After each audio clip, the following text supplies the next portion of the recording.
नमस्कार मंडळी, काय म्हणताय पुणेकर या तुमच्या लाडक्या कार्यक्रमामध्ये मी शुभम तुमचं सर्वांचं स्वागत करतो। जसं की आपण बघतो गेल्या काही दिवसांपासून आपण पुणे जिल्ह्यातील सर्वात महत्त्वाच्या चर्चेत असणाऱ्या 8 विधानसभा लढतीचा आपण आढावा घेतोय। आता आपण कोथरूडमध्ये आहोत। जर बघायला गेलं तर कोथरूड हा देखील भाजपचा बालेकिल्ला आहे आणि अशातच आता महाविकास आघाडीकडून एक नाव समोर येते म्हणजे पृथ्वीराज दादा सुतार।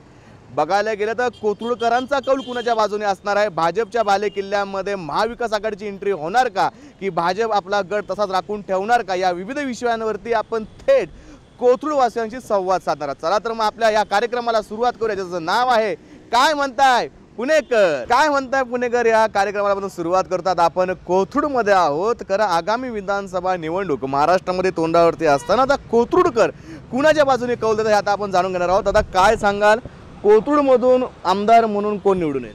हे बघा, हे रिक्षावाले आहेत, ह्या रिक्षावाल्यांना धरून जर आमदार चालला तर आम्ही त्यांच्या मागं येऊ। ह्यांना लोक गोरगरीब आहेत, त्यांच्या समस्या जाणून घेतल्या पाहिजेत, त्यांच्यासाठी काय लागतं, त्यांना काय पाहिजे ह्याची त्यांनी जाणीव केली पाहिजे, त्यांच्या समोर आलं पाहिजे, त्यांना विचारलं पाहिजे बाबा तुमचं भवितव्य कशावर अवलंबून आहे? ते ह्या रिक्षावर आहे। मग ह्या रिक्षासाठी बाबा रिक्षा रस्त्यावर येण्यासाठी त्यांच्यासाठी काय जर तुम्ही करीत असाल तर ते रिक्षावाले तुमच्या पाठीमागे येतील। त्यांची सहानुभूती मिळवण्यासाठी तुम्हाला त्यांच्या जवळ जावं लागेल। तुम्ही जर त्यांच्या जवळ गेला तर ते तुमच्या पाठीमागे येतील, नाहीतर आजकालचा आत्ताची जी परिस्थिती वाईट आहे। काय वाटतं महाराष्ट्रामध्ये सत्ता पालट झाली पाहिजे? अहो, ही सत्ता पालट कसं आहे? आता ही सत्ता पालट कशी आणते त्याचा सवाल नाही। गोरगरिबांचे प्रश्न जाणले तरच उपयोग आहे, नाही तर उपयोग नाही। सत्ता त्यांची येऊ द्या। आमदार म्हणून कोणाच्या? हवा आमदार आम्हाला सांगताच येणार नाही, आमदार कोण येणार तसं काय सांगणार? तिथं बॅकग्राऊंड तुमचं काय चालतंय, तुम्ही कशा पद्धतीत लोकांना हँडल करताय, समाजाची परिस्थिती काय आहे, समाजाला काय पाहिजे हे जर तुम्ही त्यांच्या जवळ जाऊन जर जाणतच नसाल तर आम्हाला गॅरंटीच नाही कुणाची। आम्ही कुणालाच मतदान करणार नाही अशा पद्धतीतले आम्ही आहे, कारण आमची परिस्थिती वाईट आहे। आज आम्ही रस्त्यावर आहे, आमच्याकडं कुणी बघतं का? नाही बघत का? जाऊ दे मरू द्या, जाऊ दे मरू द्या असं सगळ्यांनीच केलं तर ते कसं चालेल होईल? तर त्यांच्यासाठी काहीतरी करणारा जर माणूस आम्हाला भेटला तर आम्ही बघू, विचार करू कुणाला मत द्यायचं नाही ते आम्ही ठरवू। तुमच्या ज्या रिक्षा चालकांच्या काही ज्या समस्या आहेत ते तुम्ही इथल्या स्थानिक आमदारांजवळ कधी सांगितलं आहे? अहो, बरेच वेळा सांगितलेलं आहे, त्याच्यावरती काय तोडगा निघालाय? आता काही नाही, काही नाही आणि तो निघाला पाहिजे। अहो, 5 वर्षात पहिले 5 वर्ष गेली, आता दुसरी 5 वर्ष आली, काय आहे? काहीच नाही। हे मागल्यान टाकाने चांगले, काय उपयोग झाला? मागच्या 5 वर्षांना आता केलं फक्त परमिटं सोडलीत भरमसाठ, सगळ्यांचं पोट भरण, सगळ्यांना भिका मागायला लावलेत, कुणाचं पोटही भरत नाही, काहीच नाही। आता झाले माझं 66 वर्ष, 46 वर्ष रिक्षा आलो होते, 4 वर्षांनी घरी बसलो होतो, कोण देणार मला? काय ती कल्याणकारी योजना वराट्यात ती बी नाही, काहीच नाही। काय म्हणताय पुणेकर या कार्यक्रमामध्ये पुन्हा एकदा आपल्या सर्वांचं स्वागत आहे। जसं की आपण पुणे जिल्ह्यातील सर्वात महत्त्वाच्या आणि चर्चेत असणाऱ्या 8 विधानसभा लढतीचा आपण आढावा घेतो आणि आता आपण कोथरूडमध्ये आहोत आणि आपल्यासोबत काही कोथरूडकर जमलेले आहेत आणि आपण त्यांच्याशी थेट संवाद सांगणार असेल। दादा, काय सांगशील, कोथरूडचा आमदार म्हणून तुला कोणाला बघायला? कोथरूडचा आमदार म्हणून अमोल भैया बालवडकर। अमोल भैया बालवडकर, हो। चंद्रकांत पाटलांचं पण नाव समोर येतं, चंद्रकांत दादांचं पण नाव येतं, पण जास्ती करून यावेळेस आमची तरी इच्छा आहे की अमोल भैयाला चान्स द्यावं। एक युवा नेतृत्व म्हणून महाराष्ट्राचा भावी मुख्यमंत्री म्हणून तुम्हाला एक युवा नेतृत्व भावी म्हणे परत एकनाथजी शिंदे साहेब आणि देवेंद्र फडणवीस घ्यावं। हो, लाडकी बहीण योजनेचा फायदा महायुती सरकारला होईल 100% लाडकी बहिणीचा फायदा होणार आहे योजनेचा। हो हो हो। पुण्यामध्ये तुम्ही गेले अनेक वर्ष स्थायिक आहात, पण पुण्यामध्ये वाढती गुन्हेगारी आहे, याला जबाबदार कोण? काय जबाबदार म्हणलं तरी सरकार तर नाही सांगता येणार आपल्याला। जी वाढती गुन्हेगारी आहे त्याला आता जे आपले पोलीस मित्र आहेत ते सगळ्यांनी हे करले पाहिजे। सर्वात महत्त्वाचा प्रश्न, कोथरूडचा विकास झाला का? कोथरूड हा भाजपचा बालेकिल्ला आहे आणि कोथरूडचा विकास बऱ्यापैकी झाला आहे। हो, कोथरूडचा तसा भरपूर विकास झालेला आहे, बालेकिल्ला पण भाजपचा आहे, विकास पण भरपूर केलेला आहे। स्मार्ट सिटी म्हणलं तरी काय हरकत येणार नाही। खूप खूप धन्यवाद. आपण अजून काही कोथरूडवासीत आपण त्यांच्या थेट संवाद साधणार आहोत आणि आपण इथला जो महिला वर्ग आहे त्यांच्याशी देखील आपण बोलणार आहोत की आपण त्यांना विचारणार आहोत की येणाऱ्या आगामी विधानसभा निवडणुकीमध्ये आमदार म्हणून तुम्ही कोणाचा चेहरा बघता. आपल्यासोबत अनेक वरिष्ठ नेते आहेत.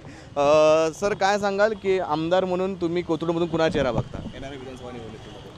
आत्ता प्रेडिक्ट करणं अवघड आहे, पण संभाव्य चेहरे जे आहेत, जे आत्ता चंद्रकांत मोकाटे यांनी पण चंद्रकांत मोकाटे किंवा चंद्रकांत पाटील त्यांनी पण खूप चांगलं काम केलेलं आहे. कोथरूडमध्ये काम झालं आहे का? विकासाचे कामं झाले का? हो, आता आपण सध्या बघतोय मेट्रोचं जे बऱ्याच दिवसापासून पेंडिंग होतं तर ते क्लिअर झालेलं आहे काम. वनाजपासून ते रामवाडीची मेट्रो चालू झालेली आहे, त्याच्यामुळं ट्रॅफिक जॅमचा एक प्रॉब्लेम सॉल्व्ह होऊ शकतो मेट्रोने, पण अजून मेट्रोची लाईन वाढवायला हव्यात. सर्वात मोठा प्रश्न की पुण्यामध्ये वाढती गुन्हेगारी, याला जबाबदार कोण असं काय वाटतं? पोलिसांचं वचक हवं आहे, वेळोवेळी पेट्रोलिंग हवं आहे, कारण पेट्रोलिंग खूप ठिकाणी मिसिंग होतं. जे अगोदर मी 10 वर्षापूर्वी बघत होतो तर पेट्रोलिंग मिसिंग होते. पेट्रोलिंग जर वाढवलं तर ते वचक बसू शकेल. महाराष्ट्राचा मुख्यमंत्री पदाचा चेहरा कोण वाटतं? काय वाटतं? अवघड क्वेश्चन आहे. एक यंग पिढी म्हणून तुम्ही कोणाला बघता? तुम्ही डोळ्यासमोर ठेवता. म्हणजे तो आश्वासक चेहरा असायला पाहिजे. त्यांनी नुसतं न बोलता त्यांनी त्याच्या बोलण्यामधून विकास त्याच्या जे ॲक्शन आहेत त्याच्यामधून त्याचे रिझल्ट दिसायला पाहिजेत. आत्ता एकमेकांवर फक्त चिखल फेक होते आणि रिझल्ट काहीच येत नाही आहे. आता तुम्ही बघता की ट्रॅफिक जाम प्रॉब्लेम आहे, नोकरी कमी होत आहेत.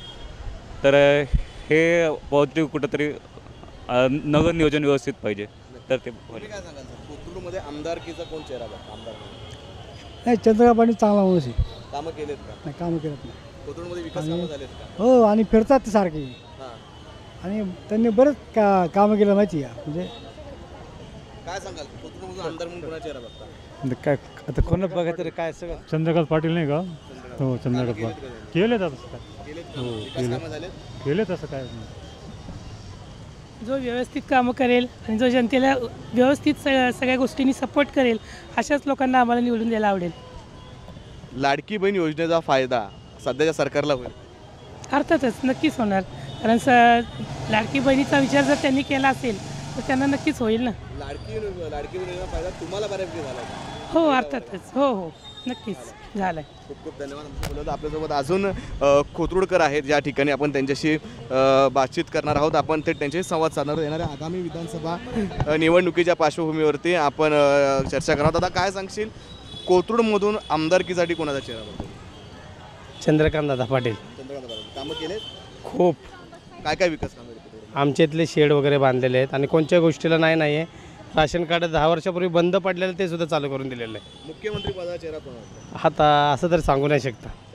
आता तरी मला काय वाटतं, आमदार म्हणून कोणी यावं? मला येत नाही की म्हणायला. खूप खूप धन्यवाद. आपण अजून काही महिला वर्ग आहेत. मला सांगा, लाडकी बहीण योजनेचा फायदा होईल का शिंदे सरकारला? होणार होणार होणार होणार. आमदार म्हणून कोण येईल? नाही सांगता येत तसं काय. काय सांगताय, लाडकी बहिणीचा फायदा होईल काय? फायदा तर होईल, पण नेमका आता कोण येत आहे आणि कोण नाही ही सांगता येणार. आपल्यासोबत अजून काही कोथरूडकर महिला आहेत, आपण त्यांच्याशी थेट संवाद साधूया. मॅडम, काय सांगाल, कोथरूड म्हणून आमदारकीचा चेहरा कोण बघताय? चंद्रकांत दादा पाटील. कामं केले? भरपूर केलेत. कोथरूडचा विकास केलाय? हो, केलाय. भरपूर लाडकी झालं. बहीण योजनेचा फायदा होईल का महायुतीचा? होईल ना, नक्की होणार. आम्हाला झालं नाही पण होणार. हे झालेले नाहीये, आम्हाला 1 बी रुपया भेटलेला नाहीये. हां, तर तुमचं वोटिंग कोणाला असणार या वेळेला? आमचं ह्यांनाच असतं दरवर्षी. त्यांनाच असतं वोटिंग. हो, दुसरं आम्ही कोणाला देऊ पण शकत नाही. विधानसभा ही सर्वात महत्त्वाची आणि लक्षवेधी विधानसभा म्हणून ओळखली जाते आणि अशा पार्श्वभूमीवरती आपण सर्वसामान्यांशी देखील गप्पा मारणार आहोत. आणि आपल्यासोबत काही रिक्षा चालक मालक संघटनेचे सदस्य आहेत, अध्यक्ष असतील. काय सांगाल सर, कोथरूडमधून आमदारकीचा चेहरा कोण वाटतंय? निवडून कोण? तुमची पसंती कोणाला? आता आमदारकीला उभा कोण राहते ते माहीत नाही अजून. महाविकास आघाडी असेल, महायुती असेल, कोण? काय वातावरण काय कोथरूड? महायुतीचं आहे. महायुतीचं कामं झालीत का बऱ्यापैकी विकासाची कोथरूडमध्ये? झालेली आहेत थोडीफार झालेली आहे. तुमचा कौल कोणाच्या बाजूने असणार? शिवसेनेच्या बाजूने.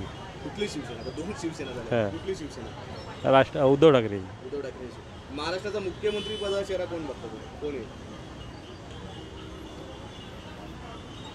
की आता त्यांच्यामध्ये युतीमध्ये कोण होईल तसं आहे ना. खूप खूप धन्यवाद. आपल्यासोबत अजून काही आहेत. दादा काय सांगाल, कोथरूडमध्ये आमदार म्हणून कोण निवडून येईल? आमदारकीला आता ज्यांनी चांगली कामं केली आहेत त्यांना पहिलं मत मिळावं. दुसरी गोष्ट, जनतेचं हेच अपेक्षा आहे की आत्ता जे सरकार आहे ते चांगलंच आहे आणि आमदारकीला मोहोळ साहेब मुख्यमंत्रीपदी आली तर चांगलीच गोष्ट आहे आमच्यासाठी. कोथरूडमधून आमदारकीचा चेहरा कोण निवडून येईल काय सांगा? यावर्षी आम्ही मतदानच नाही करणार, कारण काय आपण मतदान करतो एकाला आणि यांची युती होती यांच्या वेगळ्या संघ, त्यामुळे मतदान न केलेलं परवडलं. कारण हे कुठल्याही चेहरा आपण चांगला चेहरा निवडला तरी तो दुसऱ्याच्या याकडे युती करायला जातो. मतदान हा आपला हक्क हां आहे, तो आपण नेहमी बजावलाच पण ते पाहिजे. काय बजून उपयोग नाही होत ना त्याचा. बजून ते दुसऱ्या पार्टीकडे पाळतात. आपण ज्या तुमचा विकास झालाय का बऱ्यापैकी? झाला बऱ्यापैकी झालेलं आहे. झालाय. पुण्यामध्ये वाढती गुन्हेगार याला जबाबदार कोण काय वाटतं? ते ना सांगू शकत आपण. लाडकी बहीण योजनेचा फायदा होईल या सरकारला? होऊ शकेल थोडा देखील असणार आहे. आपण त्यांच्याशी देखील या विषयावरती गप्पा देखील मारणार आहोत. आपण सविस्तर आढावा घेणार आहोत. काही पालक देखील आपल्या सोबत आहेत. काय सांगाल, आमदार म्हणून कोथरूडमधून कोण निवडून येईल? आमदार म्हणून कोथरूडमधून कोण निवडून येईल? अमोल बालवडकर. कामं भरपूर केलेली आहेत त्यांनी, त्यामुळे ते येऊ शकतात. लाडकी बहीण योजनेचा फायदा होईल का सरकारला? होईल झालाय. तुम्हाला वाटतं कोण येईल निवडून आमदार म्हणून? अमोल दादा चेण्या. महाराष्ट्राचा मुख्यमंत्री म्हणून कोणाला बघायला आवडेल? एकनाथ शिंदे. एकनाथ शिंदे. धन्यवाद. अनेक महिला वर्ग असतील आपल्यासोबत, आपल्या वर्गाचे असतील. आपण त्यांना विचारा आपण कोथरूडमधून आमदार म्हणून तुम्हाला कोणाला निवडून? ताई सांग. नाही, मला तर नाही बोलता येत. लाडकी बहीण योजनेचा फायदा होईल काय सरकारला? नाही होणार, फायदा तरी नाही होणार वाटतंय, असं पुढचं माहिती नाही. काय वाटतं कोणाचं सरकार येईल महाराष्ट्रामध्ये? काय हो संकट सांगताय असं नाही. काय सांगाल, कोथरूडमधून आमदार म्हणून कोण निवडून? तसं नाही सांगू शकत मी, तसं सांगू शकत नाही. शेवटी इकडे तिकडे कसे होऊ शकतं. महाराष्ट्राचा मुख्यमंत्री कोण असेल ते तरी नाही सांगू शकत. महाराष्ट्रामध्ये सत्ता कोणाची आहे? आता भाजपची आहे. आता येणाऱ्या निवडणुकीमध्ये कोणाची आहे? काय सांगू शकत नाही आपण. अहो, लाडक्या बहिणीचे पैसे अजून आलेच नाही तर करणार काय? आलंच नाही लाडक्या बहिणीचे पैसे. फॉर्म कुठे गेले काय माहीत. मला पण लाडक्या बहिणीचे पैसे आले नाहीये, सगळं हे केलं. हो, आणि काही काही बायकांना दुसऱ्या वेळेस आलेत, काही काही बायकांना पहिल्या वेळेस आले. हा, आम्हाला पहिल्यांदाच आले नाहीयेत, काय सांगणार मग. हो, खूप धन्यवाद आमच्याशी बोलल्याबद्दल. आपण आपल्याबरोबर काही युवा पिढी आहेत. काय सांगशील, आमदार म्हणून कोथरूडमधून तुम्ही कुणाचा चेहरा बघता? आमदार म्हणून चंद्रकांत पाटील. कामं केले? हो. आमदार म्हणून चंद्रकांत पाटील. हो. महाराष्ट्राचा मुख्यमंत्री पदाचा कोण चेहरा बघता? देवेंद्र फडणवीस. हो. आता आपण कोथरूडमध्ये आहोत आणि आपण कोथरूडकरांचा कौल जाणून घेतो आगामी विधानसभेच्या पार्श्वभूमीवर. त्यात आपण कोथरूडमध्ये आहोत आणि कोथरूड ही विधानसभा नेहमीच चर्चेत राहिलेली आहे आणि बघायला गेलं तर भाजपचा बालेकिल्ला म्हणून ह्या कोथरूडची ओळख आहे. आणि आपल्यासोबत काही कोथरूडकर आहेत जे पूर्वीपासून या ठिकाणी राहतात. काय सांगशील मित्रा की कोथरूडमधून काय वाटतं, आमदारकीचा चेहरा कोण असेल आणि कोण निवडून येईल? कोथरूड विधानसभेसाठी आमचे इच्छुक उमेदवार आमचे अमोल भैया बालोडकर असतील. ह्या प्रश्नाचं मांडण्याचं आम्ही बरेच वर्ष 5-12 वर्ष झालं आम्ही ह्या मतदारसंघात काम करतोय. काम केल्याबद्दल आम्ही आमची भैयासमोर आमची अशी इच्छा व्यक्त केली की आम्हाला आमच्या कोथरूड मतदारसंघातून आम्हाला स्थायिक उमेदवार हवा आहे. आमचे अमोल भैया बालोडकर. कामं भरपूर कामं आहेत ना सर, ती एक दिसतंय तुम्हाला कामं काय करतोय आम्ही काय नाही. विकासाची कामं आहेत भरपूर. आमची कामं आमचे प्रश्न सोडवणारे एकच उमेदवार आहेत, अमोल भैया बालोडकर. मुख्यमंत्री पदाचा चेहरा कोण वाटतं? देवेंद्र फडणवीस साहेब असतील मुख्यमंत्र्याचे उमेदवार म्हणून. हो. तुमचं काय म्हणणं आहे, काय वाटतं आमदार म्हणून मला कशाला द्यायला? नाही मी नको, तुम्ही बोला. काय वाटतं? आमदार म्हणून आम्ही तर सदैव आमच्या अमोल भैया बालवडकर यांच्या पाठीशी आहे. आजपर्यंत बाणेर, बालेवाडी, पाषाण, सोमेश्वरवाडी, सुतारवाडी, चांदणी चौकापर्यंत आम्ही पाण्याचा प्रश्न सोडवण्यासाठी कायम झटलो आहे. आजपर्यंत झटत आलो आहे. लोकांचे प्रश्न जे असतील ते सोडवण्याचा प्रयत्न केला. रस्त्याचा प्रश्न असू द्या, खड्ड्यांचा प्रश्न असू द्या, आजपर्यंत आम्ही आमच्यापर्यंत ज्या ज्या अडचणी आल्यात त्या आम्ही अमोल भैया बालवडकर नगरसेवक यांच्यामार्फत सोडवण्याचा जेवढ्यात जास्त प्रयत्न होईल तेवढ्यात जास्त प्रयत्न आम्ही केलेला आहे.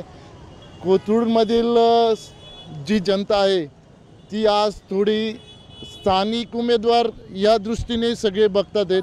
त्याच्यामुळं आम्हालाही असं वाटतं की स्थानिक उमेदवार या ठिकाणी असला पाहिजे, जो की तळागाळातून आलेला आहे, जो लोकांच्या मनामध्ये आहे, जो रस्त्या उतरून आज लोकांपर्यंत पोचला आहे, असा उमेदवार आम्हाला पाहिजे.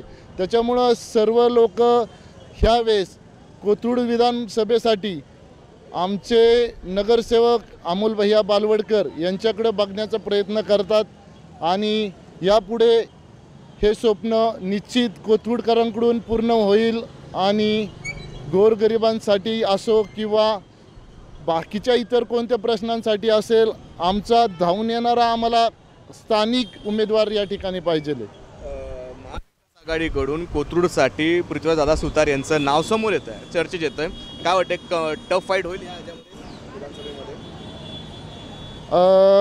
आत्ता तरी ह्या गोष्टीवरती आम्ही विचार नाही करत आहे. आम्ही सध्या फक्त आमचे अमोल भैया बालवडकर यांच्यासाठीच काम करतो आणि यांच्यासाठीच आज रस्त्यावर म्हणा, आंदोलनात म्हणा, कोणत्याही प्रश्न सोडवण्यासाठी प्रत्येक ठिकाणी आम्ही उतरलेलो आहे.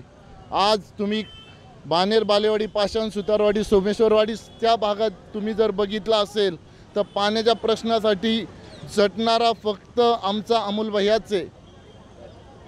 महाराष्ट्राचा मुख्यमंत्री पदाचा चेहरा कोण आहे?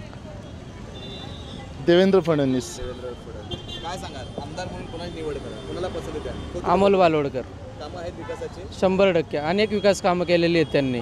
पाण्याचा प्रश्न असेल, ट्रॅफिकचा प्रश्न असेल, त्यांनी स्वखर्चाने बाणेर बालेवाडी भागामध्ये अनेक ट्रॅफिकचे वॉर्डन उभे केलेले, अनेक चौकांमध्ये रोडच्या ट्रॅफिकच्या संदर्भात, खड्ड्यांच्या संदर्भात त्यांनी आत्ताच मागच्या महिन्यामध्ये मोठं आंदोलन देखील केलेलं आहे.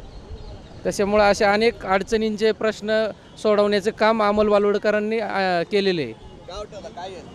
अमोल भैया बालवडकर 100% काय अडचण नाही. महाराष्ट्राचा मुख्यमंत्री पदाचा कोण चेहरा वाटतं? देवेंद्र फडणवीस.